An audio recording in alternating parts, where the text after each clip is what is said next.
for they looked down on my gift at my sister's baby shower until they saw what was in the box. Emily Wilson took a deep breath before ringing her younger sister's doorbell, carefully holding the cardboard box she had wrapped with all her love. Jessica's baby shower promised to be an elegant event, but Emily knew she wouldn't fit in with the other guests. Then the door opened, and she saw the surprise in Jessica's eyes when she realized Emily had actually shown up. Her sister, 7 months pregnant, looked radiant, but there was something forced about her smile when her gaze landed on the simple box Emily was carrying. "Emily, you came," Jessica said, hesitating for a moment before forcing a wider smile. "Please come in." Emily stepped into the luxurious Beverly Hills home, her eyes quickly scanning the sophisticated decor. Pastel-colored balloons adorned the space, and a massive table was piled with gifts wrapped in expensive paper and silk bows. Her cardboard box tied with twine looked like an intruder in that setting. "Where can I put the gift?" Emily asked, trying to keep her voice steady. Jessica vaguely pointed to a corner of the table, far from the other presents. Emily walked over, feeling the curious stares of the guests who had already arrived. Elegant women dressed in designer clothes held champagne flutes and chatted in small groups. "That gift over there is different from the others," a voice behind Emily remarked. She turned and saw Barbara, Jessica's mother-in-law, a 65-year-old woman with perfectly styled hair and understated yet expensive jewelry. Her eyes scrutinized the cardboard box with an expression Emily couldn't quite decipher. "It's what I could manage," Emily replied simply, placing the gift in the designated spot. "Of course, dear. It's the thought that counts," Barbara said, though her tone suggested otherwise. Emily's face grew warm. She had worked overtime for 3 months as a housekeeper to save enough money to attend the baby shower. Every penny had been pinched, every sacrifice made just to be there for this important moment in her sister's life. Jessica approached, accompanied by her husband, Michael, a 32-year-old executive who had always treated Emily with cold politeness. "Emily, let me introduce you to my friends," Jessica said, though Emily sensed the reluctance in her voice. "Dear listener, if you're enjoying the story, don't forget to like and especially subscribe to the channel. It really helps those of us just starting out." Now, back to the story. The introductions were brief and superficial. Emily felt invisible among these women discussing expensive private schools, international trips, and renovations to their vacation homes. She settled into a corner, watching her sister shine as the perfect hostess. "What an interesting gift," commented Samantha, Jessica's best friend since college, discreetly pointing to Emily's box. "Very eco-friendly." The quiet laughter that followed made Emily clench her fists. She had known Samantha for years and recognized the veiled criticism behind the seemingly complimentary remark. "My sister has always been creative," Jessica said quickly, though Emily noticed she avoided her gaze. Michael joined the group, carrying a tray of canapes. "Anyone want to guess which gift is the most unique one here?" he asked with a smile that didn't reach his eyes. Emily felt a sharp pang in her chest. She had hoped to find warmth and acceptance from her family, especially after everything they'd been through together. But it was clear her presence here was more of an obligation than a joy for Jessica. "Michael, don't be mean," scolded Barbara, though her amused expression showed she also found the situation funny. "I'm sorry, Emily. I didn't mean to offend," Michael said, but his apology sounded mechanical. Emily forced a smile and shook her head, indicating it was fine. Inside, however, she felt smaller by the minute.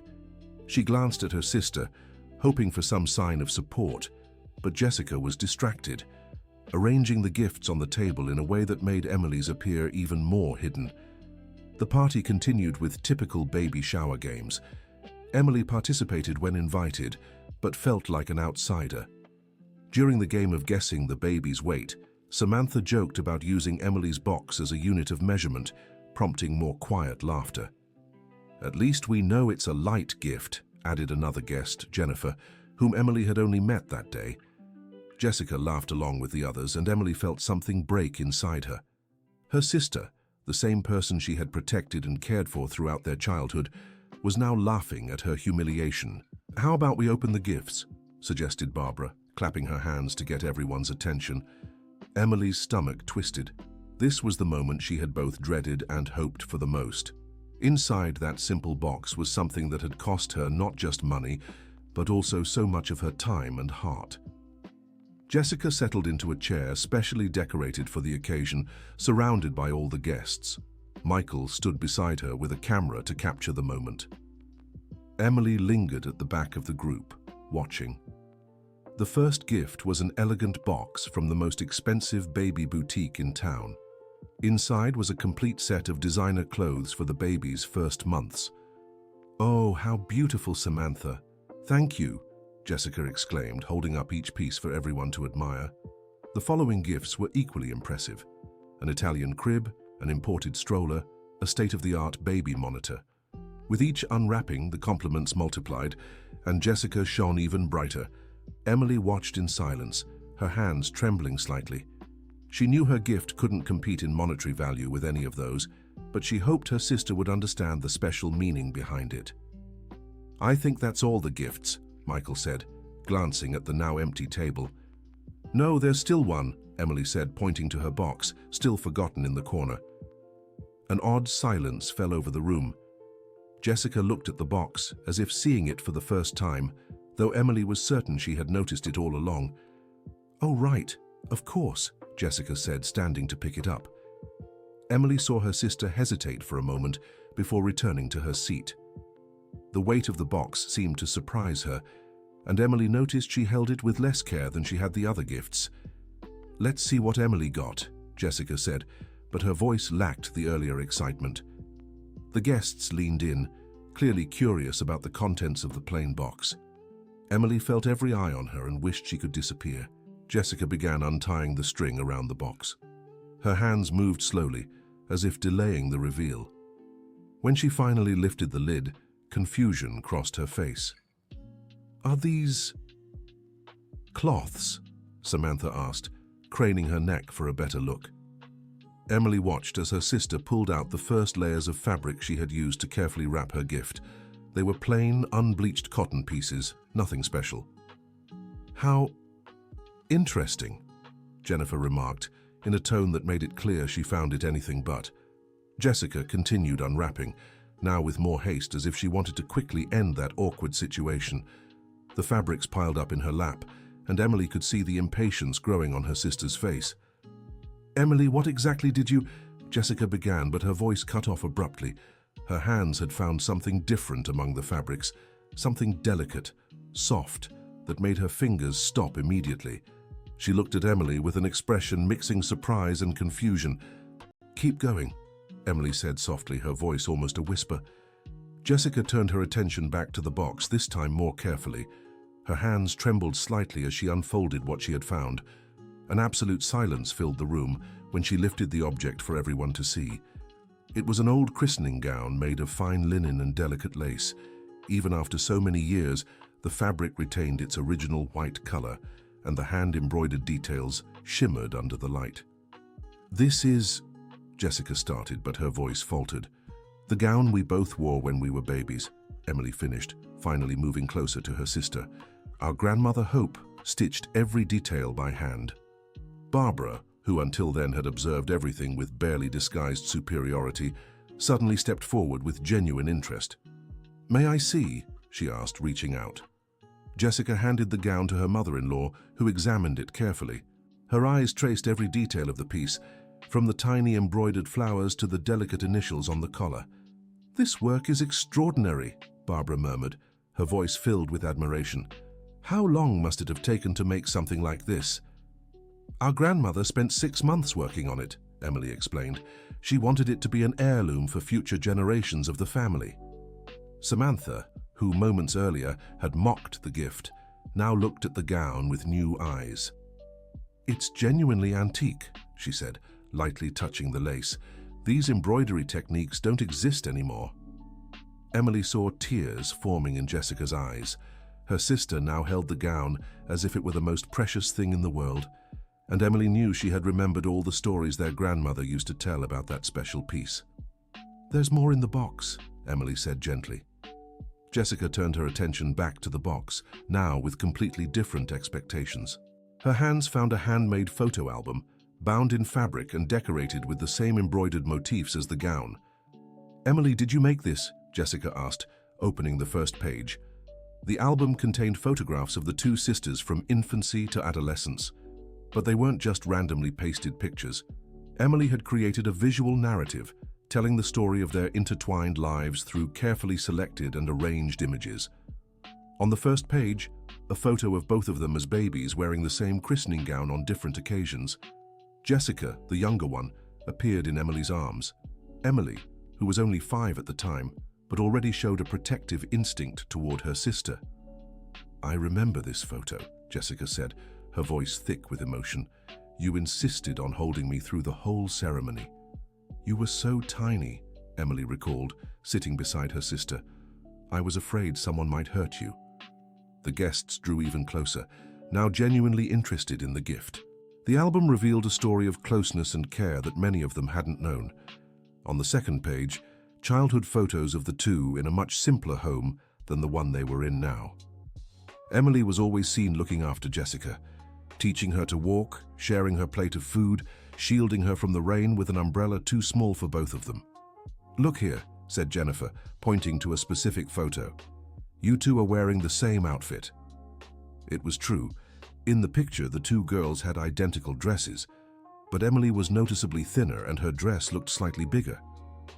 "My mom insisted we dress alike," explained Emily. "Even when money was tight, she found a way." Jessica turned the page and came across a sequence of photos that made her stop completely. It was her at 8 years old, lying in a hospital bed with Emily by her side, holding her hand. "The pneumonia," whispered Jessica. "You were hospitalized for 2 weeks," Emily recalled. "I slept in the chair next to your bed every night." Barbara watched the photographs closely, her expression gradually changing. She had only met Jessica after she married Michael, when their financial situation had already improved significantly. Those images revealed a story she hadn't known. "How old were you here, Emily?" Barbara asked, pointing to a photo where Emily appeared, studying at a small desk with books scattered around, while Jessica slept in a bed in the background. 15, Emily replied. "It was the night before college entrance exams." "And you studied while taking care of your sister?" Barbara pressed. Emily nodded, not wanting to go into details about that difficult time in their lives. But Jessica, flipping through the album pages, began remembering things she'd rather forget. Dear listener, if you're enjoying the story, don't forget to like and especially subscribe to the channel. It helps us a lot as we're just starting out. Now back to the story. "Why did you never tell me you sold your books to buy my medicine?" Jessica suddenly asked, looking at a photo where she appeared smiling, clearly recovered, while Emily in the background organized an empty shelf. Emily felt a lump in her throat. She had hoped Jessica would never find out about that detail. "You were sick, that's all that mattered," she replied simply. Michael, who had been silently observing everything, stepped closer to get a better look at the album. His expression changed when he recognized himself in one of the photos. "I know this picture," he said, pointing to a faded photo where a boy about 10 years old was being pulled out of the water by a slightly older girl. "That's you," Emily confirmed, "at Malibu Beach, when your family rented the house next to ours." Michael fell silent for a long moment, staring at the photo. The others waited for an explanation, but he seemed lost in his own memories. "I had completely forgotten," he murmured finally. "So you saved me from drowning." "You were just a kid trying to impress your friends," Emily said with a sad smile. "You went in too deep." "And you weren't a strong swimmer either," Michael added, the realization hitting him like a punch. "You risked your own life to save me." Jessica looked from her husband to her sister, beginning to understand a dynamic she had never noticed before. Emily had always been the protector, the one who sacrificed for others, even when it meant putting herself in danger. Samantha, who had stayed quiet since the dress was revealed, suddenly approached with a strange look on her face. "Emily, can I talk to you in private?" she asked. The two stepped away from the group, walking to the house's porch. Samantha seemed nervous, fidgeting as she searched for the right words. "There's something I need to tell you," she began. About my son's treatment, 5 years ago. Emily vaguely remembered hearing about Samantha's son's illness, but had never known the details. He needed an expensive surgery that our health insurance didn't cover, continued Samantha. We received an anonymous donation that paid for the entire treatment. We never found out who it was. Emily remained silent, but Samantha noticed something in her expression that confirmed her suspicions. It was you, wasn't it? Asked Samantha, her voice barely a whisper. Emily looked away, unwilling to confirm or deny. How did you know about the situation? Insisted Samantha. Jessica mentioned it, Emily finally admitted. She was worried about you, said you were desperate. But you barely knew me. Why would you do something like that? Emily looked back at Samantha, her eyes glistening with held-back tears. Because you were important to my sister, and anyone important to her was important to me, too. Samantha covered her face with her hands, beginning to cry. For years she had wondered about the identity of her anonymous benefactor, and she had never imagined it would be her best friend's sister, the same person she had mocked just minutes earlier. Emily, I'm so sorry, she said between sobs. What I did today was unforgivable. You don't have to apologize, Emily replied, placing a hand on Samantha's shoulder. You didn't know. The two returned to the group in silence, but the atmosphere in the room had completely changed. Jessica kept flipping through the photo album, uncovering memories she had buried deep in her mind. Look at this one, she said, showing a photo to Michael. My high school graduation. In the picture, Jessica beamed with her diploma, but Emily was noticeably absent from the ceremony. Only then did Michael notice a detail he had missed before.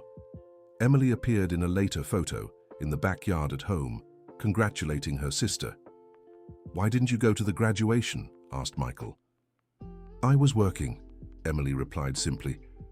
On a Saturday night, he pressed. Emily hesitated before answering. Jessica, however, was starting to remember the truth. You were working to pay for my graduation party, Jessica said, her voice almost inaudible. The people around them fell silent. The revelation hit like a bomb in what had been, just minutes before, a room full of laughter and light conversation. Emily, is that true? Asked Barbara. Emily didn't answer, but her silence spoke volumes. Jessica kept turning the pages of the album, each photo revealing more details of a story of sacrifice she had chosen to ignore. Here, she said, stopping at a picture of her on a graduation trip with her school friends. You didn't go because you didn't have the money, did you? Graduation trips are expensive, Emily replied evasively. No, Jessica said, her voice growing firmer. You didn't go because you spent all your money on me. Michael watched the tension rising between the two sisters. He was beginning to understand that the family dynamic he had known all these years was far more complex than he had imagined. There's more in the box, Jennifer reminded them, trying to ease the tension. Jessica turned her attention back to the box, where a few items still lay wrapped in cloth. Her hands found a small envelope, yellowed with age. It's from Mom, Emily said before Jessica could ask. Jessica carefully opened the envelope and found a handwritten letter in her mother's familiar script. The date at the top showed it had been written 3 years earlier, just before her mother began showing the first signs of the illness that now weakened her. Read it out loud, Barbara said gently. Jessica hesitated for a moment, then began to read. My dear daughters, if you're reading this letter, it means Emily has finally decided to give this special gift to Jessica. Emily, my daughter, I know you always thought what you did for your sister were just normal older sister duties, but I want you to know I recognize every sacrifice you made. Jessica's voice began to falter, but she continued. Jessica, my youngest, you grew up surrounded by love and protection, but perhaps never realized where it came from. Your sister gave up her own dreams so you could achieve yours. She sold her things to buy yours, worked to pay for your education, and never, not once, asked for anything in return. Tears now streamed freely down Jessica's face, but she forced herself to keep reading. I hope when this letter is read, you two have already found a way to be happy together. Emily, you deserve all the happiness in the world. Jessica. You have a sister who is a gift from God." Jessica couldn't go on. Her hands trembled so much the letter nearly slipped from her fingers. Michael stepped forward and hugged her, but she pulled away, looking straight at Emily. "Why did you never tell me any of this?" she asked, her voice thick with emotion. "Because you were building your life," Emily replied. "I didn't want you to feel guilty." "Guilty," Jessica repeated, standing abruptly. "Emily, you sacrificed your entire youth for me, and I'd do it all again," Emily said simply. The silence that followed was heavy with unspoken emotions. The guests watched the scene with a mix of discomfort and fascination, realizing they were witnessing something far deeper than they'd imagined. Barbara was the first to break the silence.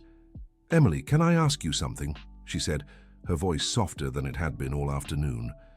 Emily nodded. "What do you do for a living now?"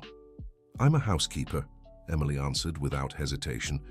"I work for 3 families during the week." "And you make ends meet?" Emily hesitated before answering. The truth was, her finances had always been tight, especially after she started helping with her mother's treatment costs.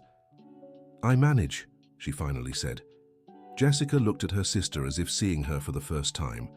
All those years of her own prosperous marriage, she'd assumed Emily was fine, that she'd chosen her life as she wanted. She'd never questioned why her sister never asked for help, why she never spoke of hardships. "Emily," Michael suddenly said, "do you help with your mother's treatment costs?" Again, Emily hesitated. This wasn't something she liked discussing, especially not in front of strangers. "Our mother needs special care," she replied evasively. "But her insurance covers everything, doesn't it?" Michael pressed. Jessica looked from her husband to her sister, a terrible suspicion forming in her mind. "Emily, are you paying for Mom's private treatment?" she asked directly. Emily's silence was all the answer Jessica needed. She felt as if the ground had vanished beneath her feet. "How long?" she asked, her voice barely a whisper. "Since the diagnosis was confirmed," Emily finally admitted. "That's 2 years," Michael quickly calculated. "Emily, that must cost a fortune." "She's my mother too," Emily said, as if that explained everything.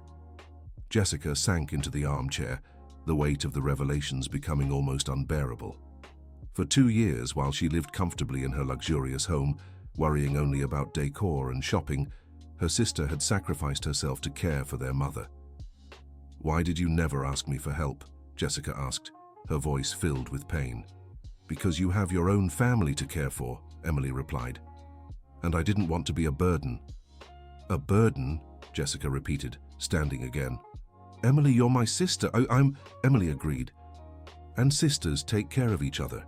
Samantha, who had remained silent since her private conversation with Emily, approached the group. "Jessica," she said, her voice firm, "there's something else you need to know about your sister." All eyes turned to Samantha, who seemed to have made a difficult decision. "Emily saved my son's life," she announced. "She anonymously paid for his surgery when our insurance refused coverage." The revelation landed like another bombshell in the already emotionally charged room. Jessica looked at Emily with a mix of admiration and disbelief. "How many other people have you helped without telling me?" she asked.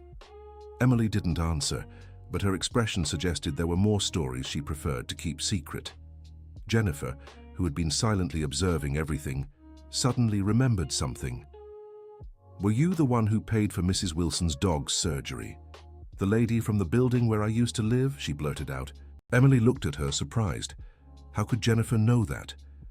"Mrs. Wilson is my neighbor," Emily explained.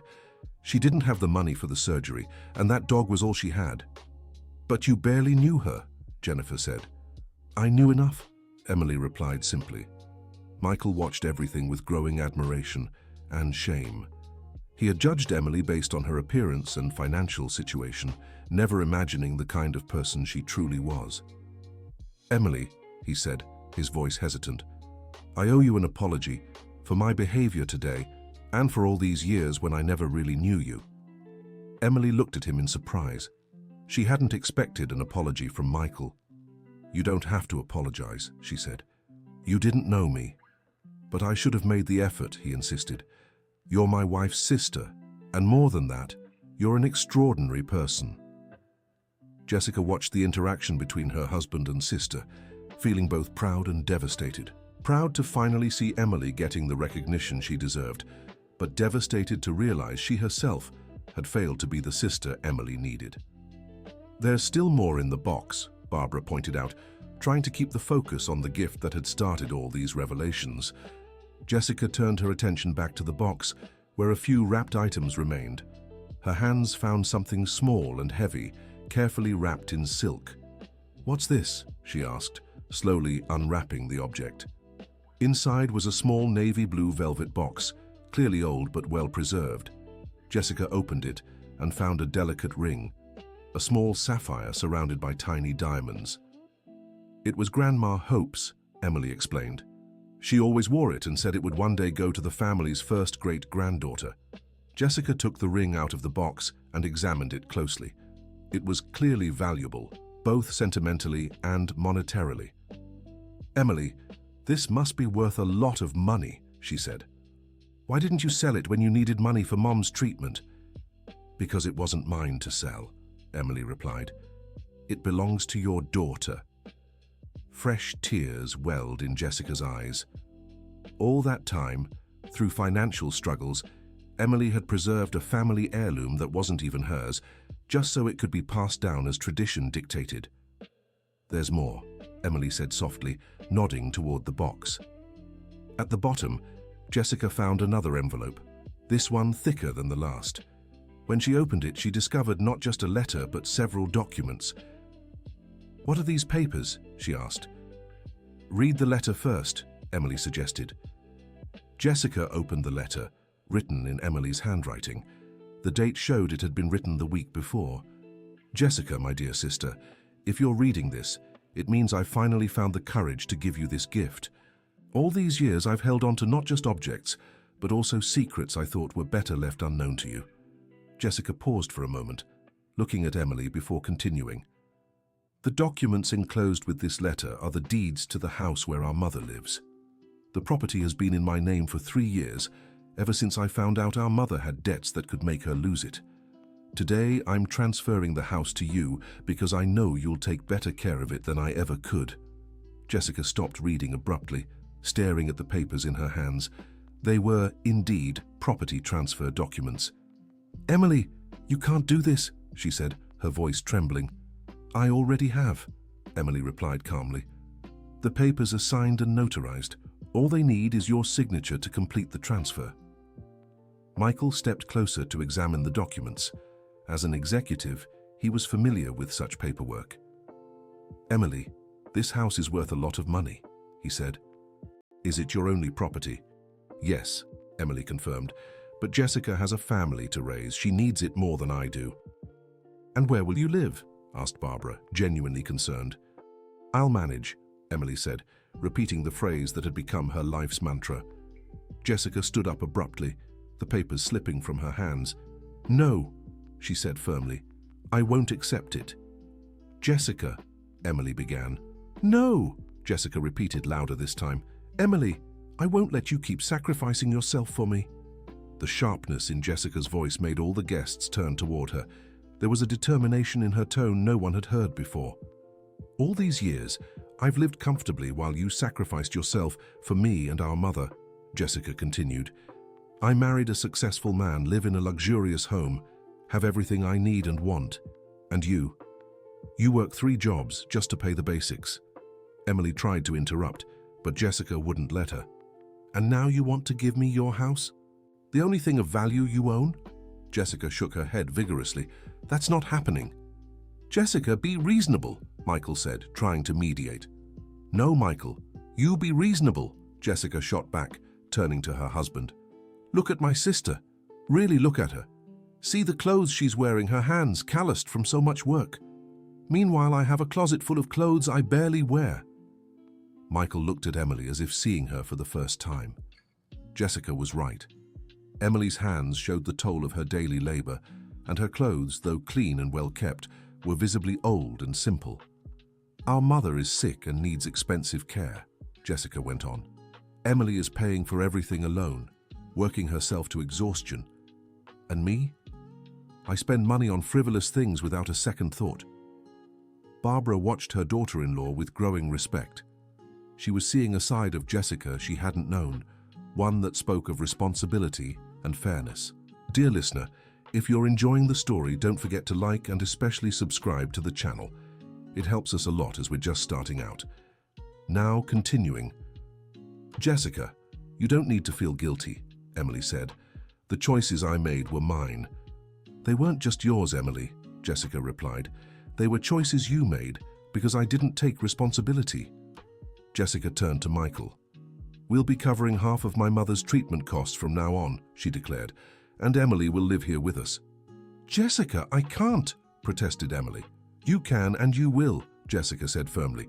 Michael, do you agree? Michael looked from his wife to his sister-in-law. The change in Jessica was remarkable, and he saw this as a chance to make up for years of neglect. Of course, he said without hesitation. Emily, you're welcome here. But I don't want to be a burden, Emily insisted. You won't be a burden, Barbara suddenly spoke up, surprising everyone. You'll be a help. They all turned to her, waiting for an explanation. Emily, Barbara continued, do you have experience caring for sick people? I do, Emily replied, confused about where this was going. I manage 3 private clinics, Barbara explained. We're always in need of skilled, reliable caregivers. After today, I know you're both. Emily stared at her, not fully understanding. I'm offering you a job, Barbara clarified, with fair pay, benefits and regular hours. No more working at 3 different houses. The offer landed as yet another surprise in an afternoon full of them. Emily didn't know what to say. Barbara, that's so generous, but I don't have certifications, Emily said. Certifications can be earned, Barbara replied. Character can't be taught. And today you've shown more character than most people do in a lifetime. Samantha, who had stayed relatively quiet, stepped forward. Emily, can I say something? She asked. Emily nodded. Today when I got here I was ready to make fun of you, Samantha admitted, her voice heavy with shame. I'd already joked about your gift before even seeing it. I thought I knew who you were based on how you looked and your financial situation. She paused, clearly wrestling with her emotions. But you saved my son, she continued. You barely knew me, but when you saw I was desperate, you acted, without wanting recognition, without expecting anything in return. Jennifer joined the conversation. And you helped Mrs. Wilson, who's just your neighbor, she added. How many other people have you helped that we don't even know about? Emily felt uncomfortable being the center of so much attention and praise. I just did what anyone would do, she said. No, Michael said firmly. Not anyone would do that. Only exceptional people would. Jessica stepped closer to her sister and hugged her tightly. Emily, forgive me, she whispered in her sister's ear. Forgive me for all those years I was selfish and blind. Emily returned the hug, feeling a mix of relief and emotion she had buried for years. There's nothing to forgive, she said. You're my sister. I love you. And I love you too, Jessica replied. But now it's time to let others take care of you for a change. When they pulled apart, Emily saw there wasn't a single person in the room who wasn't moved. What had started as a humiliating situation had turned into something far deeper. There's one last thing in the box, Barbara gently reminded them.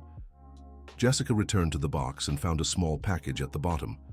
When she unwrapped it, she discovered a pair of tiny white crocheted baby shoes. I made these during the early mornings, Emily explained, after work when I got home. Jessica held the little shoes, examining each stitch made with care. They're perfect, she said, her voice breaking. Like everything Emily does, Michael added, earning a grateful smile from his sister-in-law. Then it's settled, Jessica declared. Emily will live with us. She'll accept the job Barbara offered, and we'll take care of Mom together. And the christening gown, Barbara added. May I suggest something? Everyone turned to her. Why don't we have a special ceremony for the christening? She proposed. A celebration that honors both family tradition and your reunion. Jessica looked at Emily, who nodded with a smile. It would be perfect, Jessica said.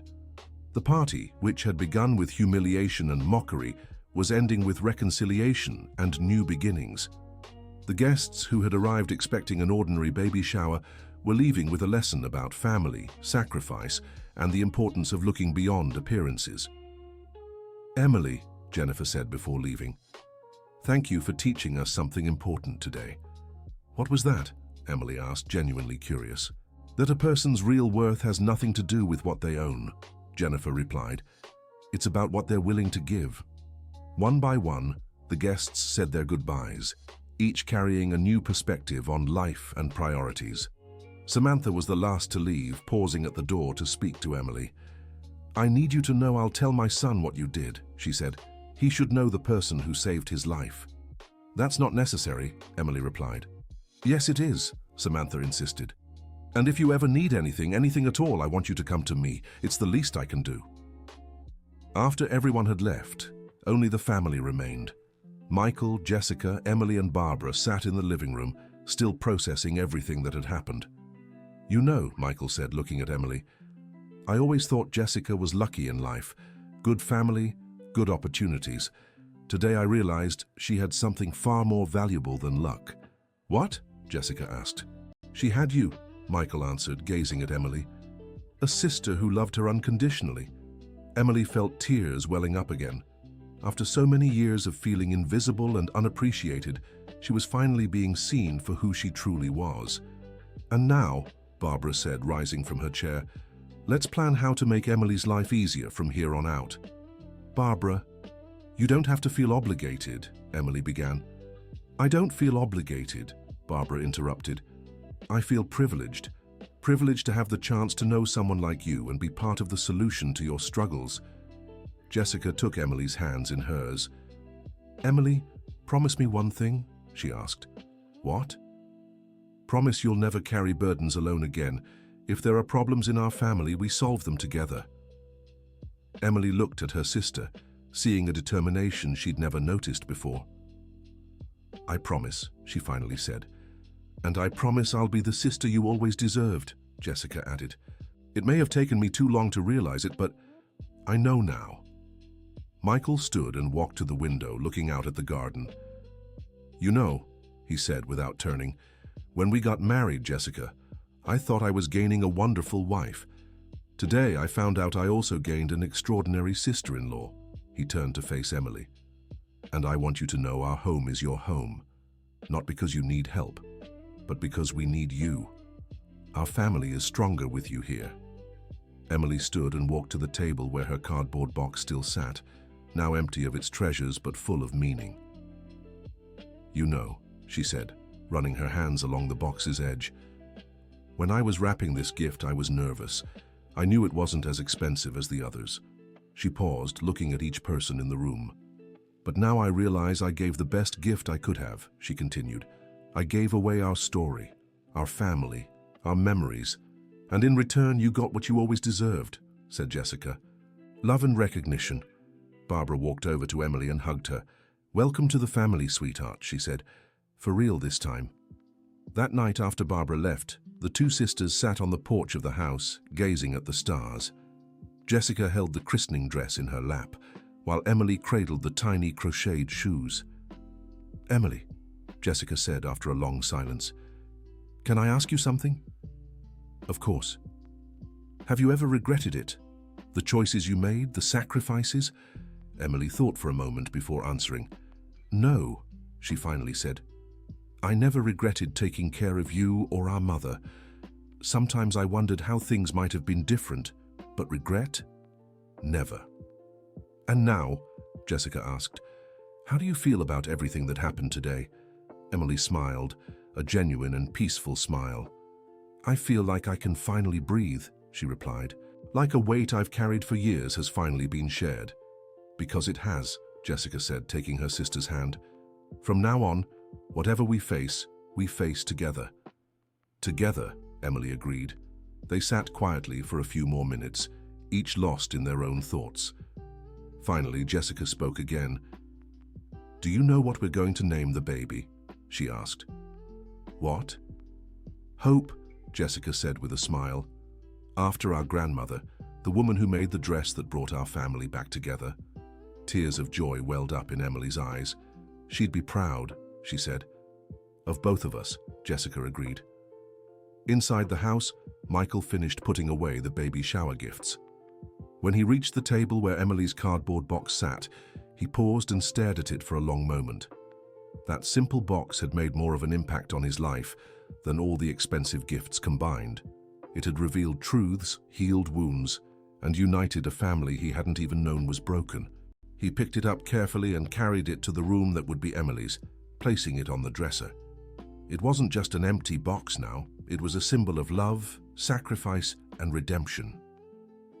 The next day, Emily began her new life. Jessica helped her pack up her modest home, gathering not just her clothes but also her few precious belongings. "This place holds so many memories," Emily said, looking around the house where she'd lived alone for so many years. "And now you'll make new ones," Jessica replied. "Happy ones." When they arrived at Jessica's house with Emily's things, Michael was waiting with a surprise. He had turned the office into a cozy bedroom, complete with a new bed and comfortable furniture. "Michael, you didn't have to," Emily said, touched by his thoughtfulness. "Yes, I did," he replied.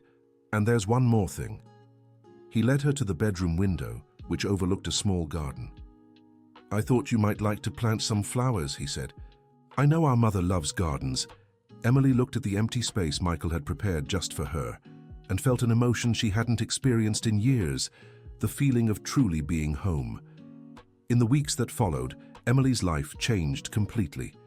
Barbara kept her promise, offering her a job at one of her clinics, where Emily discovered she had a natural talent for caring for people. Their mother's treatment was now shared between the two sisters, lifting the financial burden Emily had carried alone for years. Most importantly, their mother received better care, as there were now resources for more advanced treatments. Jessica, in turn, found a new perspective on life. She began getting involved in volunteer work, inspired by her sister's example. Michael supported her completely, proud of the transformation he saw in his wife. 3 months after the baby shower, Hope was born. A healthy, beautiful baby girl, christened in the same dress that had belonged to her great-grandmother. The ceremony was simple but moving, attended by the entire family and friends who had been at the baby shower. Emily was chosen as the godmother, and during the ceremony, she held little Hope with the same care she had once shown Jessica decades earlier. The cycle of love and protection continued. Samantha, who had become a close friend of Emily's after the baby shower events, organized a small celebration after the baptism. This time there was no mockery or judgment, only celebration and joy. "You know," Jennifer said to Emily during the party, "you changed a lot of lives that day." "How so?" Emily asked. "You showed us we were living superficially," Jennifer explained, "focusing on the wrong things, judging by appearances. Since then, I've been trying to be a better person." Emily smiled, touched by the comment. "We're all trying to be better people," she replied. "It's an ongoing process." Barbara approached the two, holding little Hope. "Emily," she said, "can I confess something?" "Of course." "When I offered you the job that day, I thought I was being charitable," Barbara admitted. "Now I know you were a gift to our clinic.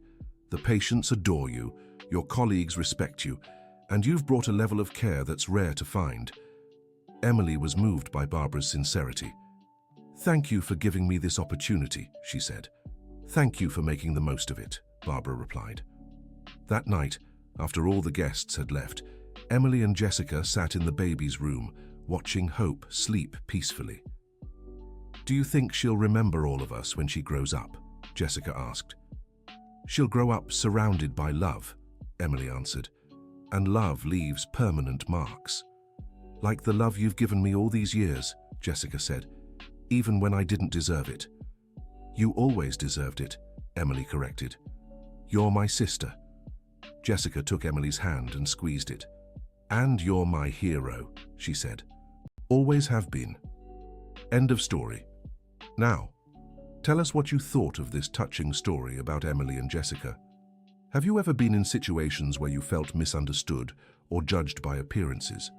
How do you think you would have reacted if you were Emily in that situation? Leave a comment sharing your honest opinion. Don't forget to like if the story moved you, and most importantly, subscribe to the channel so you don't miss other inspiring stories like this one.